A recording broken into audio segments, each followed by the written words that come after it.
It's Erin Anderson with the Erin Anderson Betrayal Trauma Coaching. I am super excited that you have tuned in today.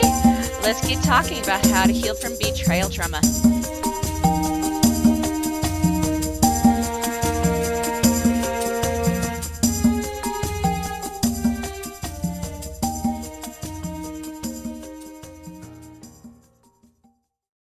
Hey, my loves. Welcome back to another episode of The Other Side of the Struggle. So today we're going to be talking about trauma bonding because I think this is a really important topic to discuss, especially in lieu of last week's topic where we talked about, the nice guy again, and how we can possibly get ourselves stuck in relationships where we're like, why am I giving him another chance? Why is it that I keep doing things this way? And number one, I just want you guys to know it's not necessarily your fault. There is such a thing as a trauma bond that people have, right? Now, again, I also want to reiterate that this doesn't mean that all guys who do really dumb things aren't worth, trying to work on the relationship with. If you're feeling unsafe, though, if you're feeling like your body is going to be in physical harm in some way, you really need to look at that. And I really do want to encourage you to get yourself safe. Okay. With that said, let's dive into what is a trauma bond. A trauma bond is basically where someone feels very, very loyal, very, very connected, like they have to create a life, in a sense, for someone who is abusing them. Okay. You may experience happiness, contentment, sympathy, compassion, and a deep love, but also it comes with a lot of confusion. And you might even think to yourself that if I just make this person happy, then I will be deserving of love. This is a thought that is often a sign of someone who has a trauma bond, and they fawn.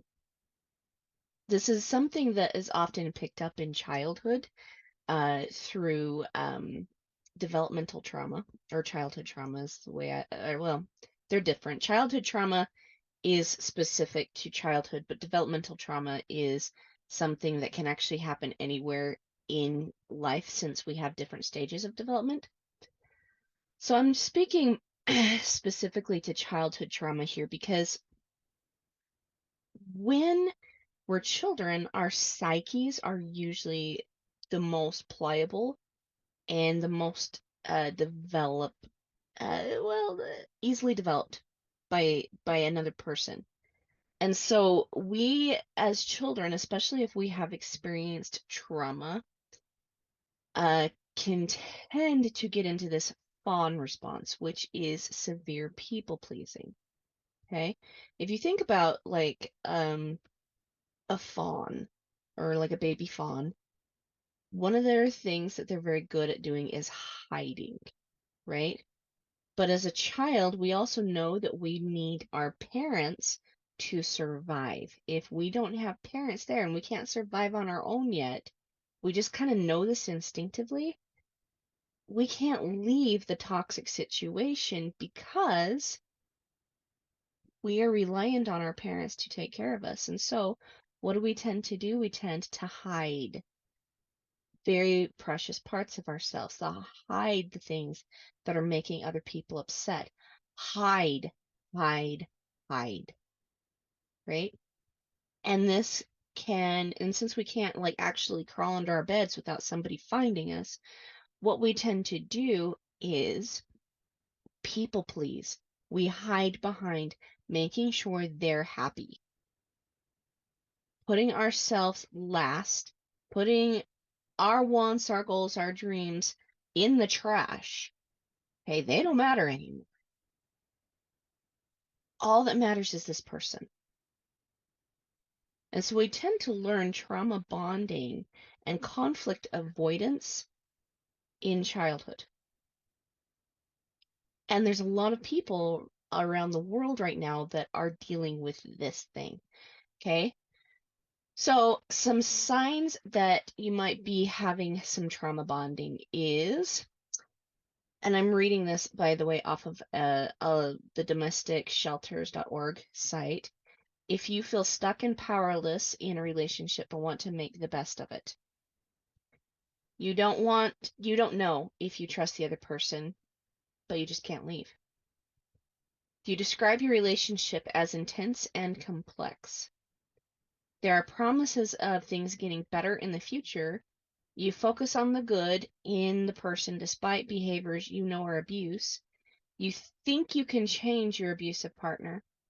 Your friends and your family have advised you to leave the relationship, but you still stay. You find yourself defending the relationship if others criticize it. Now, this is a big one that I see a lot of my clients do is they defend, they defend, they defend. And the abusive partner constantly lets you down, but you believe them anyway. So those are some signs that you might be in a trauma bond. The other thing about trauma bonding that I want you guys to know is it's very similar to Stockholm Syndrome, in which, a person who is kidnapped forms an attachment to their captor. So an example of this, I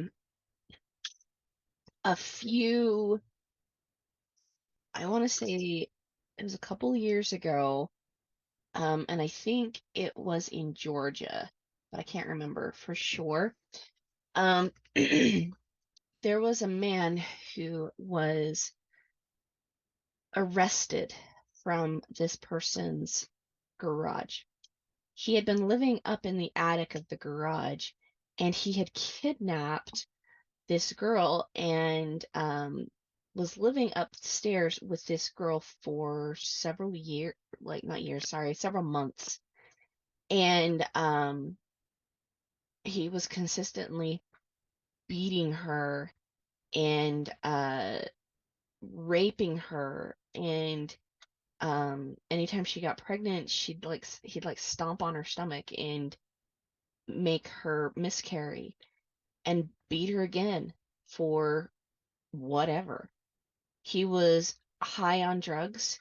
He got her addicted to drugs. And through it all, even though she had the ability to leave, she didn't. Because she had developed this emotional bond with her abuser. She had to have lots and lots and lots of therapy to deconstruct that emotional bond. Now, that's a very, very extreme um, example of a type of trauma bond. But that's what Stockholm Syndrome is. It's someone who feels like they are connected, like they have to defend and protect the person that is hurting them. So an example of someone who might have a lesser trauma bond. Say we have Stacy. Stacy is a wonderful mom. She's a wonderful wife. She's consistently cooking dinner. She's consistently keeping the house clean. As a matter of fact, she's also running an online business. And Stacy's doing all of this while her husband does nothing. He refuses to get a job. All he wants to do is spend time on his phone or play video games. At church, Stacy has to take care of all the kids. She's consistently having to carry the diaper bag, all of the kids' things. She's running the kids to the bathroom one at a time, sometimes because the other one failed to tell her that he needed to go to the bathroom. But the dad, her husband, when the little boy says, I gotta go potty, says, wait for your mom.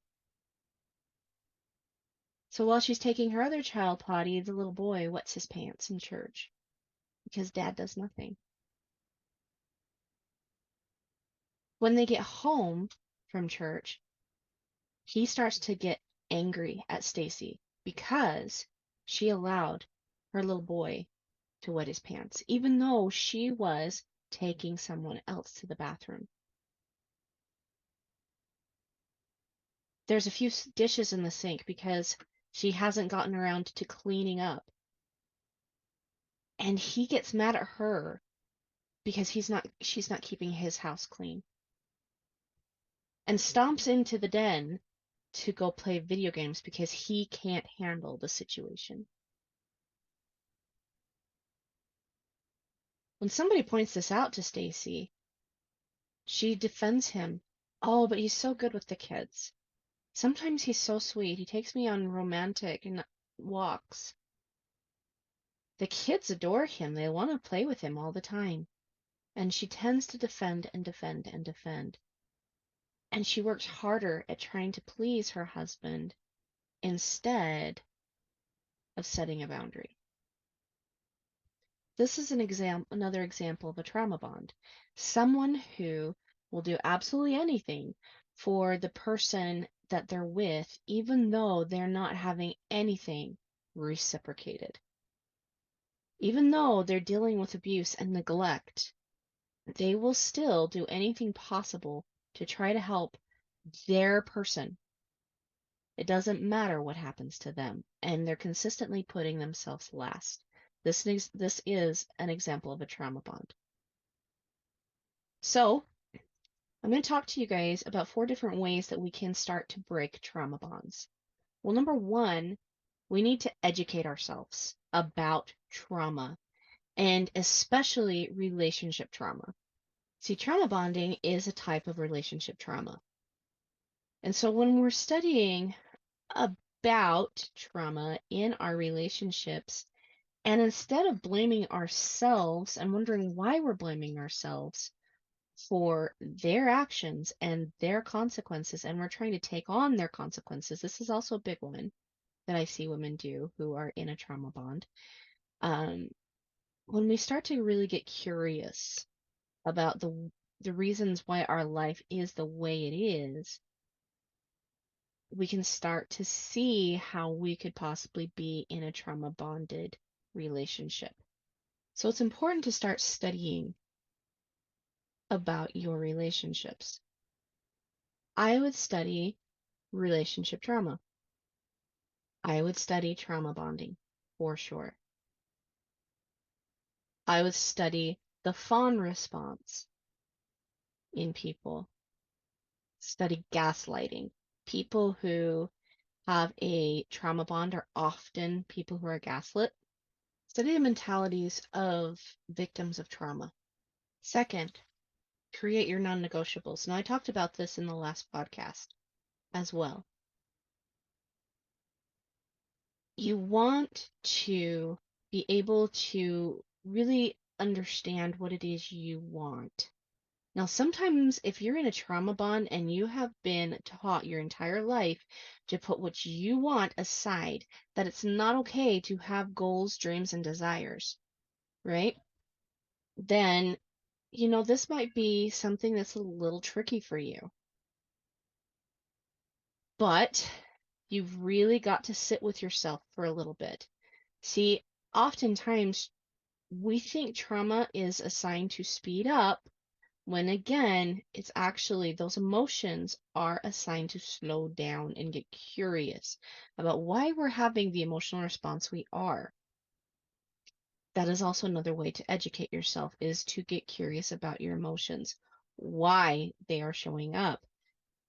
And they can also start helping us understand what are our non-negotiables. What do we really want in a relationship? Because the truth of the matter is we want safety. If you're in a trauma bond, you want safety big time. You are begging for safety because you are trying to give yourself safety and protect yourself by making yourself completely unavailable, even to you. Completely not seen. Your world has to be about everyone else and people pleasing. That is the fawn response. And that means that your amygdala in your brain is saying, you're not safe, you're not safe, you're not safe. Remember that the four things that our brain does to keep us safe are fight, flight, freeze, or fawn. Safety is a big deal to you. And so one of the things that is going to be a non-negotiable is safety, but safety in a healthy way. So maybe, perhaps, you might say that one of your non-negotiables is also to be cherished.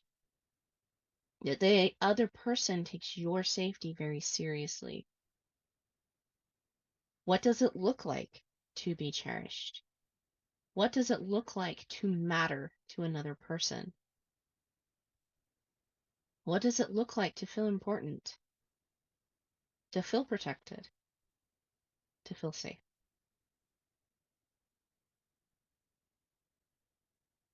What do you want for the other person? Do you want their happiness? Then we need to give them the opportunity to be responsible for that happiness. And that needs to be one of the non-negotiables. They need to go out and actually do things for themselves. Communication could be another non-negotiable. You need to communicate with me what you want to do, just so I know what to plan. Trust can be another non-negotiable. A relationship with God, that's one of my non-negotiables. What are your non-negotiables in a relationship? Figure out at least, see if you can, figure out your list and see if you can condense it down to 10 or even 5 non-negotiables. 3, set boundaries. Now, remember, a boundary is not about what you want them to do, but it is about what you will do. If you're not feeling safe financially because your partner is not sharing the money, they're not giving you some autonomy over making some decisions for you financially, if they view the money as their money but not our money, then it's also important for you to go get your money. That doesn't necessarily mean you have to leave the house. There's many ways online that you can create income today. Many ways. It just takes you getting in and doing a little bit of research. Again, if this is something you would like some help with, feel free to schedule a call. You can also listen to my podcasts, I should say, about setting boundaries and what are the magic 7 types of boundaries. Remember that the magic 7 is your listening boundary, which is your number 1 boundary, your talking boundary, your physical boundary, your sexual boundary, your energetic boundary, your time boundary, and your money boundary. All of these things are very, very important in having a very happy and fulfilled life. So, what will you do in each one of those boundaries? What will you do in each one of those situations if those boundaries are violated? It is all about you and what you will do. And the 4th thing is to know yourself and know yourself well. Very, very well. If you have a deep appreciation for who you are, then you become important enough to protect. I always say that our first 2 main relationships is our relationship with God and our relationship with ourselves. Through those 2 relationships comes the ability to create relationship with other people who actually do want to get in and support us, who are not going to threaten us, and who will work with us in that relationship. Somebody who will actually cherish you. But it comes first and foremost through really consistently strengthening the first 2 relationships, which is your relationship with God or your highest form of love, and your relationship with yourself. Know who you are, love that person. When we do those things, that naturally will break a trauma bond. Because instead of making everyone else important in the world, our two main priorities become God and ourself, and not in a toxic way. Because if we're worried about what God, not worried, but concerned with what God thinks and says and wants us to do, and we are concerning ourselves with His opinion and the truth of it, then we will see ourselves in such a light that makes it really hard for us to be selfish, but very easy to be humble and teachable. And we will love those things about ourselves. And because we love ourselves, not loathe, loathing comes with self-preservation, and that is not the same thing as having a high confidence. Self-preservation looks a lot like bullying and attacking before the other person can attack. That's self-preservation. That is not self-love. But self-love gives you the ability to act in a way that makes you proud of yourself.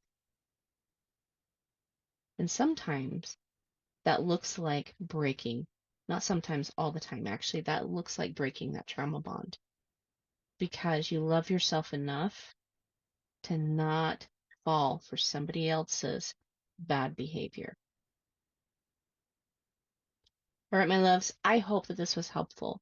Again, if you would love some extra help and get free of your own trauma bonds, or earn your own money, or even increase the money that you're earning now, feel free to book that call if you're really ready to get in and take some action on your life and find the fulfillment, find the beauty in your life, to be able to reclaim your sense of self and to set your own goals and dreams without the trauma.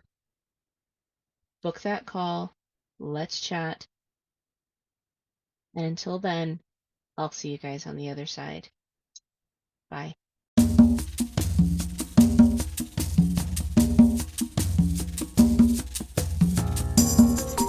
Hey guys, thanks so much for hanging out with me today and listening in on this podcasting episode.